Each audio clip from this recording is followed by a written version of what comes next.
Hi అండి. అందరూ ఎలా ఉన్నారు? అందరూ బాగున్నారా? నేనైతే చాలా బాగున్నాను. అనుడేకి మీకు ఘన స్వాగతం. నా వీడియోస్ ఇంకా మీకు నచ్చితే లైక్ చేయండి, షేర్ చేయండి, సబ్స్క్రైబ్ చేసుకోవడం మాత్రం అసలే మర్చిపోవద్దు. పక్కనే బెల్ అనేది ఉంటుంది, గంట కొట్టేసేయండి. కొంచెం ఆయిల్ అయితే వేసుకొని పోపు దినుసులు అయితే పెట్టుకున్నాను. ఇక్కడ మా ఫ్రెండు ఒక ఆమె నా షార్ట్స్ చూసి అలాగే యూట్యూబ్ నేను పెట్టానని తెలుసుకొని మరి చాలా ఏండ్ల తర్వాత నాకు చాలా క్లోజ్ ఫ్రెండు అలాగే చిన్ననాటి స్నేహితురాలు ఫోన్ చేసి అయితే ఈ విధంగా అయితే అడిగిందండి. అందరూ చేసే వంటలు కదా, నీవేమో డిస్క్రిప్షన్ బాక్స్లో అయితేనేమో వంటలు చేస్తూ మాట్లాడుకుందామని అయితే అంటున్నావు. అన్నిట్లో కన్నా నీ యూట్యూబ్ ఛానల్లో వెరైటీ ఏందని అన్నీ చూశాను. కొన్ని వీడియోస్ అయితే చాలా బాగుంటున్నాయి. ఎందుకంటే హెల్త్ టిప్స్ గురించి కానీ చెప్పడం విధానం అయితే చాలా బాగుంటుంది.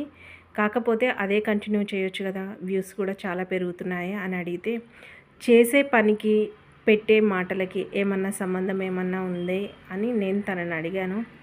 సంబంధం ఏం కావాలి, ఒక మంచి విషయాన్ని కానీ ఒక మంచి స్టోరీని కానీ చెప్తా ఉంటే వాళ్ళ జీవితాలు కానీ వాళ్ళ లైఫ్లో ఏదైనా కానీ అలాంటివి ఏమైనా జరిగి ఉండొచ్చు కదా, లేదంటే వాళ్ళకి ఏదైనా ఒక చిన్న సజెషన్ లాంటిది అనేది చేయవచ్చు కదా. యూట్యూబ్ ఛానల్ అంటే అంతే కదా, మన వ్యక్తిగతంగా కానీ లేదంటే మనం చూసి కొంతమంది అయినా మారితే చాలు కదా అని అయితే తనైతే సలహాలు ఇచ్చింది. సలహాలు ఇవ్వడం కన్నా ఎవరి వ్యక్తిగతాన్ని తీసుకోవాలి, ఎవరిది తీసుకున్నా కానీ ఇలా బాగుందా అలా బాగుందా అని అంటారు కదా, అలా పర్సనల్గా ఎవరు షేర్ చేసుకోరు కదా. అందుట్లో ఏంటంటే నాకు కూడా ఇష్టం లేదని అయితే నేనైతే చెప్పాను. మరి నీకు అట్లా చేసి ఎన్ని నెలలని చేస్తావని కూడా అడిగిందండి. దానికి నా సమాధానం, ఇదేదో హ్యాపీనెస్ కోసం చేసుకుంటున్నాను అని అంటే అలా చేయకు. ఎవరైనా మన ఛానల్లోకి రావాలంటే వాళ్ళు చాలా ఇన్స్పైర్ కావాలి, అలాగే దాని నుంచి ఏదో ఒకటి నేర్చుకోవాలని అయితే మా ఫ్రెండ్ అయితే చెప్పింది. అంటే ఏం చెప్పాలని చాలాసేపు అయితే డిస్కషన్ అయితే చేశామండి. మాటల సందర్భంలో అయితే ఒక మాట అయితే అనిందండి. ఏమనిందంటే, నేనే అన్నాను, చెప్పడానికి ఏముందే, ఏమన్నా లవ్ స్టోరీయా చెప్పడానికి అని అంటే, లవ్ స్టోరీయే కాదే, వ్యక్తిగతంగా నేను చూస్తున్న జీవితాలు అలాగే నేను అనుభవిస్తున్న నా జీవితం గురించి నీకు ఇష్టమైతే ఖచ్చితంగా షేర్ చేయని చెప్పింది. అంటే నీ జీవితంలో ఏమేమి ఉన్నాయంటే, నా జీవితంలో చాలా మలుపులు ఉన్నాయి, అలాగే చాలా సమస్యలు ఉన్నాయి, చాలా ఎదుర్కొన్నాను. అది ఎంత బాగా ఎదుర్కొన్నానో లేదో నాకైతే అర్థం కాలేదు, కానీ నా లైఫ్ అనేది చాలా అంటే చాలా ఇదిగా ఉంటుంది. అలాగే మా భర్త మంచివాడు కాదంటే శ్రీరాముడు అని చెప్పలేదు, కానీ శ్రీరాముడి కన్నా తక్కువైతే కాదు అని చెప్పింది.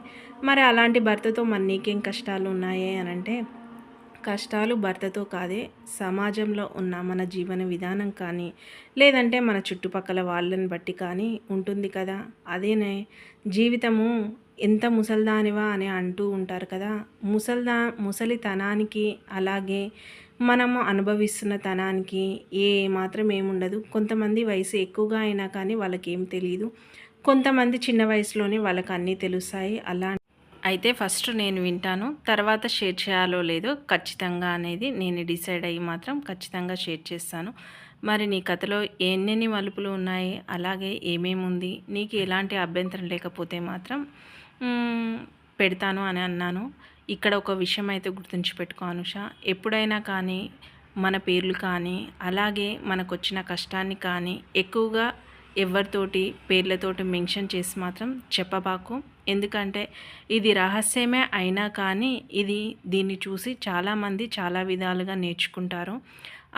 అది ఈ సమాజంలో ఒంటరిగా పోరాటం చేస్తున్నప్పుడు వాళ్ళ జీవితాలు ఎలా మలుపు తిరుగుతాయి, అలాగే ఏ విధంగా కాపాడుకోవాలి, ఎలా సరిచేసుకోవాలి, అటు చూస్తే అటు వెళ్ళలేము, ఇటు చూస్తే ఇటు వెళ్ళలేము, కాకపోతే దాన్ని ఎదిరించి ఎలా నిలబడాలి, వారి జీవితం ఏ విధంగా ఏ సాఫీగా విధంగా సాగుతుందనేది చెప్పు. ఇంట్రడక్షన్ అయితే ఇవ్వు, చాలామందికి కామెంట్ చేయమని చెప్పు. దాని గురించి మళ్ళీ నెక్స్ట్ వీడియోలో వివరంగా వివరిద్దాం.